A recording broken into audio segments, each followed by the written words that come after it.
America के राष्ट्रपति Trump का बयान आ चुका है, डेडलाइन तय हो चुकी है। अब सवाल है कि आगे क्या। डोनाल्ड ट्रंप के 5 दिन वाले बयान के बाद क्या दुनिया एक बड़े टकराव की तरफ बढ़ रही है या फिर ये सिर्फ दबाव बनाने की रणनीति मात्र है? क्या ट्रंप के दबाव में ईरान झुकेगा या जवाब देगा? और क्या आखिरी वक्त पर कोई डील निकल सकती है? इन सब के बीच बड़ा सवाल यह है कि क्या नेतन्याहू ट्रंप को जंग से अपने हाथ पीछे खींचने देंगे भी या नहीं। सवाल यह है कि क्या ट्रंप का यह कदम एक मास्टर स्ट्रोक है या उनकी मजबूरी है। इसी बीच नेतन्याहू ने साफ संकेत दिए कि सुरक्षा को लेकर कोई समझौता नहीं होगा और अगर जरूरत पड़ती है तो इजराइल सख्त कदम उठाने से पीछे नहीं हटेगा। ऐसे में सवाल है कि क्या हालात और बिगड़ेंगे या कोई रास्ता निकलेगा।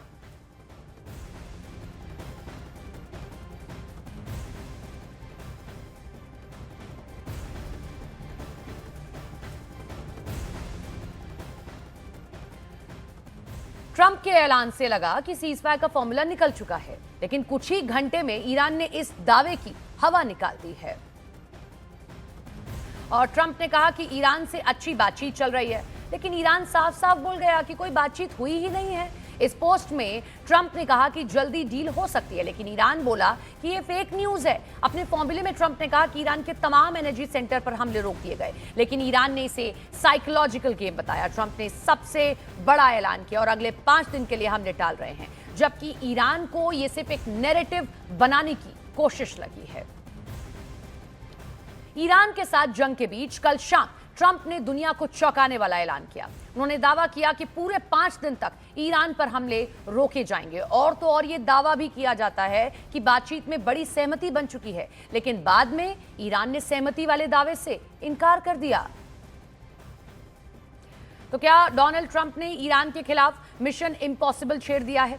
5 दिन की डेडलाइन के बाद क्या होगा, ये सवाल बड़ा है, या फिर ये सिर्फ दबाव बनाने के लिए गेम प्लान है? क्या ट्रंप के दबाव के आगे ईरान झुकेगा? क्या नेतन्याहू ट्रंप को युद्ध से पीछे हटने देंगे? तो क्या ट्रंप ने एक ऐसा मिशन चुन लिया है जो देखता जितना आसान है उतना है नहीं? कहीं ट्रंप की घोषणा के पीछे कोई चाल तो नहीं है? तो ट्रंप का 5 दिन का अल्टीमेटम सिर्फ एक बयान नहीं बल्कि एक काउंटडाउन माना जा रहा है, जिसकी हर टिक टिक टेंशन बढ़ा रही है। कहीं ये कोई नया ट्रैप तो नहीं है? डोनाल्ड ट्रंप के यूटर्न ने पूरी दुनिया को चौंका दिया है। युद्ध के 24वें दिन ट्रंप ने कहा कि वो 5 दिन तक ईरान के बिजली प्लांट पर अटैक नहीं करेंगे और ईरान से उनकी बातचीत चल रही है। इजरायली मीडिया का दावा है कि ईरान की तरफ से वहां के स्पीकर मोहम्मद कालिबाफ बात कर रहे हैं, लेकिन ईरान ने ट्रंप के दावों की हवा निकाल दी है। ईरान ने कहा है कि ट्रंप सफेद झूठ बोल रहे हैं।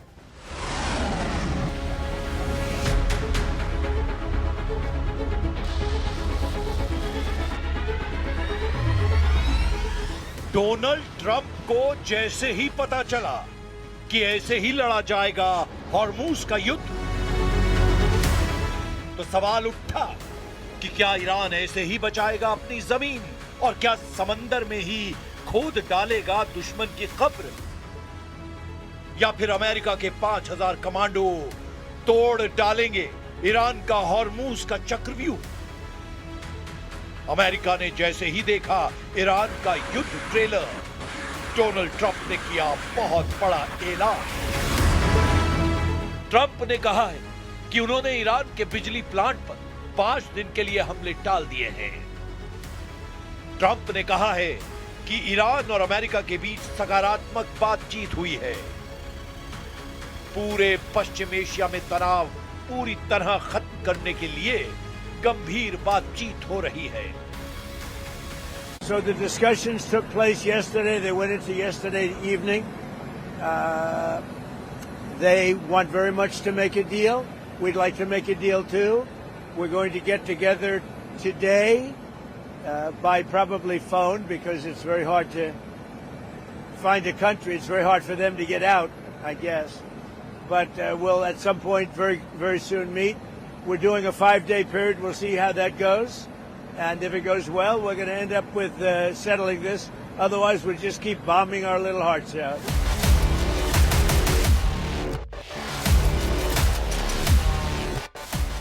क्या ट्रंप का ये ऐलान 5 दिन का सरेंडर है क्या ट्रंप ने हमले की धमकी वापस लेकर ईरान के सामने हथियार डाल दिए हैं, या फिर ट्रंप की वो चाल और जाल है जिसमें वो ईरान को फंसाकर घुटनों पर लाना चाहते हैं? लेकिन ट्रंप के ऐलान के बाद इजराइल ने ईरान पर हमले तेज कर दिए हैं, और यही इस वक्त युद्ध का सबसे बड़ा सच है जिसने ईरान को पहले से ज्यादा अलर्ट कर दिया है। वॉर जोन का सच यह है कि हॉर्मुज में ईरान बैकफुट पर नहीं आया है। ईरान अब भी हॉर्मुज का समुद्री गलियारा कंट्रोल कर रहा है। वॉर जोन का सच यह है कि ईरान अब भी इजराइल पर पलटवार कर रहा है। ईरान की मिसाइल लगातार लॉन्च हो रही है और तेल अवीव से लेकर अश्कलॉन और हाइफा से लेकर डिमोना सब कुछ तहस नहस कर रही है। ऐसे में ट्रंप ने ऐसा क्या देखा, उनको किस बात का एहसास हुआ कि युद्ध के 24वें दिन ट्रंप ने ऐलान कर दिया कि 5 दिन तक ईरान के बिजली अड्डों को नहीं छुएंगे और ईरान से अमेरिका की बातचीत पॉजिटिव चल रही है। ईरान की लीडरशिप पर लगातार बमबारी करने वाले युद्ध में आखिर आगे क्या होने जा रहा है? ईरान के रेवोल्यूशनरी गार्ड्स को खत्म करने वाले इरादे को लेकर डोनाल्ड ट्रंप का अचानक मूड क्यों बदल गया है? नेतन्याहू के युद्ध का पुरजोर हर मायने में मदद करने वाले ट्रंप के दिमाग में क्या चल रहा है? क्योंकि ईरान के खिलाफ 24 दिन का युद्ध लड़ने के बाद क्यों अमेरिका अचानक बैकफुट पर आ गया? अब नेतन्याहू क्या करेंगे जो डिमोना और अरद में हुए मिसाइल अटैक के बाद ईरान की ईंट से ईंट हो जाने की बात कर रहे हैं? ट्रंप के दावों के बीच ईरान ने बड़ा झटका दिया है। ईरान ने कहा है कि अमेरिका से कोई बातचीत नहीं चल रही। ईरान बार बार बता रहा है कि वो अमेरिका और इजराइल को जब तक घुटनों पर नहीं लाएगा ये युद्ध रुकेगा नहीं। ऐसे में ट्रंप के दावों के बीच क्या हॉर्मुज पर ईरान का कंट्रोल बरकरार रहेगा? क्या इजराइल पर ईरान के हमले रुकेंगे या और तेज होंगे? फिलहाल ट्रंप का 48 घंटे वाला अल्टीमेटम हॉर्मुज के उथले समंदर में डूब चुका है और ईरान ने अपने तेवर भी पहले से और कड़े कर दिए हैं। ईरान को ट्रंप की बातों पर बिल्कुल भी यकीन नहीं और इसीलिए अब भी सवाल उठ रहा है कि क्या हॉर्मुज बनने जा रहा है वर्ल्ड वॉर का एपिसेंटर?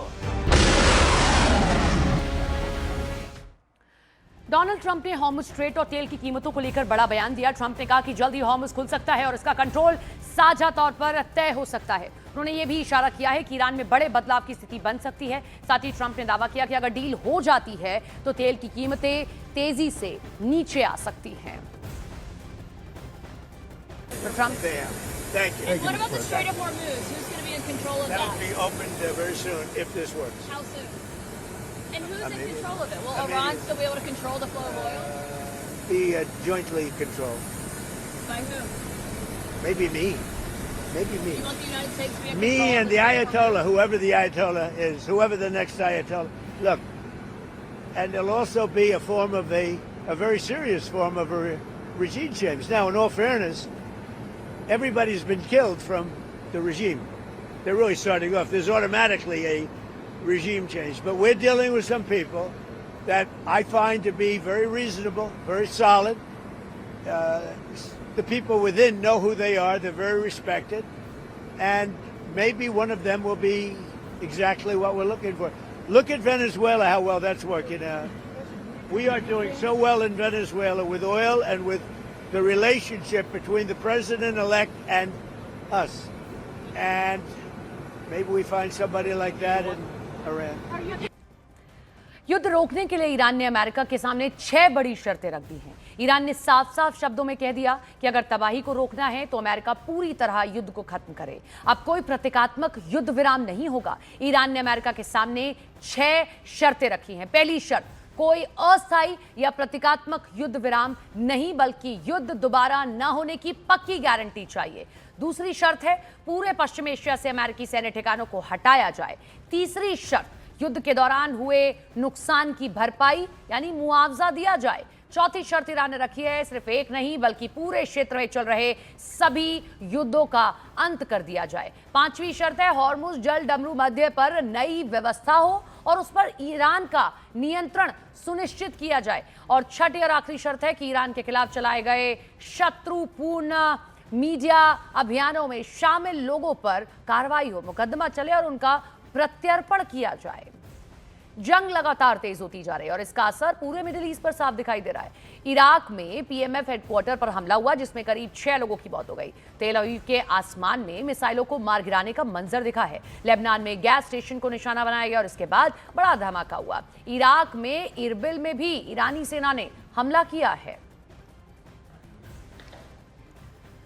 इजराइल ने लेबनान में गाजा मॉडल लागू करते हुए बड़ा एक्शन शुरू कर दिया है। प्रधानमंत्री बेंजामिन नेतन्याहू और रक्षा मंत्री इजराइल के कटर्स ने आईडीएफ को आदेश दिया है कि लितानी नदी के सभी अहम पुलों को नष्ट कर दिया जाए ताकि हिजबुल्लाह की आवाजाही और हथियारों की सप्लाई रोकी जा सके। साथ ही सीमावर्ती गांवों में घरों को भी निशाना बनाने के निर्देश दिए गए और इसी के साथ ही इजराइल ने दक्षिणी लेबनान में पहली बार हास्मोनियन ब्रिगेड को तैनात किया है। ये वही यूनिट है जो पहले सीरिया, वेस्ट बैंक, गाजा में ऑपरेशन कर चुकी है। अब लेबनान में इसकी तैनाती से इजराइल ने साफ संकेत दिया है कि ऑपरेशन और तेज होने वाले हैं। वहीं ईरान ने इजराइल पर बड़ा मिसाइल हमला किया और इसके बाद इजराइल के कई हिस्सों में सायरन बजते ही लोग बंकरों में भागकर छिपने लगे। जोरदार धमाकों की आवाजें सुनाई दी हैं। ईरान ने इजराइल के उत्तरी हिस्से से हाइफा के नेशर इलाके को निशाना बनाया, जबकि दक्षिण में इलात जो इलाका है वहां पर मिसाइल दागी गई है। इजराइल का दूसरा बड़ा एयरपोर्ट यहां पर मौजूद है और तेल अवीव से हमारे सहयोगी रिफत अब्दुल्ला की रिपोर्ट आपको दिखाते हैं। आज 24 मार्च है, हालांकि रात का टाइम है। अभी थोड़ी देर पहले ईरान की तरफ से इसराइल पर एक जोरदार मिसाइल अटैक किया गया। जोरदार धमाके आसमान में सुनाई दिए।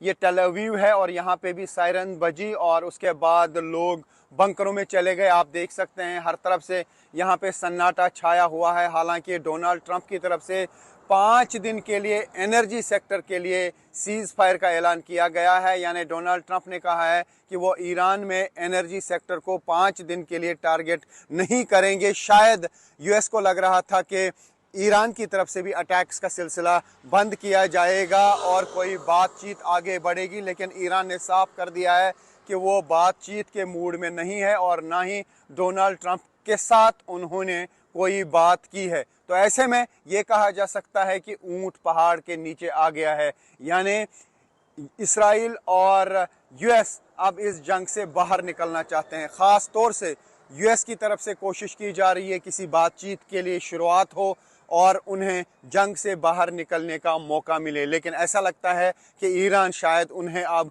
ये मौका आसानी से देने वाला नहीं है और वो अटैक्स का सिलसिला जारी रखेंगे। ईरान ने साफ कर दिया है कि जब तक कोई बाज़ाब्ता एग्रीमेंट नहीं होगा कि कभी भी आगे ईरान पे अटैक नहीं किया जाएगा और जो लॉस ईरान में हुआ है उसकी भरपाई भी यूएस जब तक नहीं करेगा तब तक वो बातचीत के लिए आमादा नहीं होंगे। तो ऐसे में ये कहा जा सकता है कि ऊंट पहाड़ के नीचे ज़रूर आ गया है। अब इसराइल और यूएस सख्ते में आ गया है, ख़ास तौर से यूएस जो अब इस जंग से किसी भी तरीके से बाहर निकालने का रास्ता ढूंढ रहा है। बच गई है और ये जो लोग हैं ये बॉम्ब शेल्टर की तरफ जा रहे हैं। जैसा कि आप देख सकते हैं कि ये बॉम्ब शेल्टर में जा रहे हैं क्योंकि सायरन बज गई। अब देखना होगा कि किस और जो है अटैक किया जाएगा। और अभी यहाँ पे आप देख सकते हैं कि लोग भाग रहे हैं, शेल्टर में जा रहे हैं। हालांकि आज 24 मार्च है। डोनाल्ड ट्रंप ने 5 दिन का ऐलान किया था कि वो अटैक नहीं करेंगे एनर्जी सेक्टर पर ईरान में, लेकिन यहाँ आप देखिए कि किस तरीके से लोग जो है वो शेल्टर में जा रहे हैं और अभी यहाँ पे पता चल पाएगा कि कहाँ पे अटैक हुआ। सारे लोग जो हैं बॉम्ब शेल्टर में जा रहे हैं। ये आप देख सकते हैं जोरदार अटैक। ये आप देख सकते हैं कि किस तरीके से यहाँ पे इंटरसेप्टर, ये देखिए आप, ये देखिए कि किस तरीके से इंटरसेप्ट करने की कोशिश की गई मिसाइल्स को। अभी जोरदार अटैक ईरान की तरफ से किया गया। ये आप न्यूज़ 18 इंडिया पे एक्सक्लूसिव विजुअल्स देख सकते हैं किस तरीके का छाप अब आसमान में पड़ गया। एक और इंटरसेप्ट, जोरदार धमाका, लगता है कि बिल्कुल यहाँ ही पर कहीं पे हुआ, नजदीक जोरदार धमाका हुआ। और ये आप देख सकते हैं कि हर तरफ से इंटरसेप्शंस के निशान हैं। अब देखना होगा कि कहां पे गिरा ये, लेकिन टेल अवीव में ही जोरदार धमाका हुआ। और ये आप देख सकते हैं कि ये आप देख सकते हैं कि यहाँ पे भी छाप है, तो यहीं कहीं पे नजदीक ही फटा। क्या ये इंटरसेप्ट हुआ या कोई डायरेक्ट हिट लगा? तो अभी जोरदार अटैक हुआ यहाँ इसराइल पर, ईरान की तरफ से मिसाइल दागा गया और आप देख सकते हैं कि धुआं किस तरीके से उठ रहा है। यहाँ ही नजदीकी पे ये मिसाइल अटैक हुआ। जब हम यहाँ पे थे तो जोरदार धमाके हुए और अब दिख रहा है कि धुआं उठ रहा है तेजी के साथ यहाँ टेल अवीव में। तो ये आप देख सकते हैं यहाँ पर बताया जा रहा है कि मिसाइल गिरा है और धुआं उठ रहा है। ये टेल अवीव की इस वक्त लाइव पिक्चर्स हैं जो आप देख सकते हैं कि जोरदार धमाका हुआ और मिसाइल अटैक जो है बार बार लॉन्च किए गए ईरान की तरफ से। और यहाँ पे कुछ कंट्रीज की एम्बेसीज भी हैं जहाँ से ये धुआं उठ रहा है। तो उसका मतलब है कि जो अटैक ईरान की तरफ से किया गया उसकी वजह से यहाँ पे टेल अवीव में नुकसान हुआ है। और आसमान में आप देख सकते हैं कि धुआं है। तो ये है इस वक्त latest ground zero report. Iran की तरफ से बार बार मिसाइल अटैक किए जा रहे हैं और ये आपको मैं दिखाने की कोशिश करूंगा। ये देखिए आसमान में धुआं है और यही वो स्पॉट है जहां पर ये मिसाइल या तो डायरेक्ट हिट लगा है या मिसाइल का एक टुकड़ा गिरा है और यहाँ पे आग लगी है। और युद्ध के बीच फिर सामने आया युद्धपोत अब्राहम लिंकन। यूएस सेना ने यूएसएस अब्राहम लिंकन का वीडियो जारी किया है। यूएसएस अब्राहम लिंकन पर हमले का दावा किया गया था ईरान की ओर से और इसके बाद ये वीडियो जारी करते हुए ट्रंप ने और अमेरिका ने ये प्रदर्शित करने की कोशिश की है, ये दिखाने की कोशिश की है कि जो उनका सबसे मजबूत युद्धपोत है अब्राहम लिंकन जिसका नाम है, वो देखिए सुरक्षित है। वहाँ से लगातार इस तरीके से एयरक्राफ्ट उड़ान भर रहे हैं और इसीलिए ये वीडियो जारी किया गया है।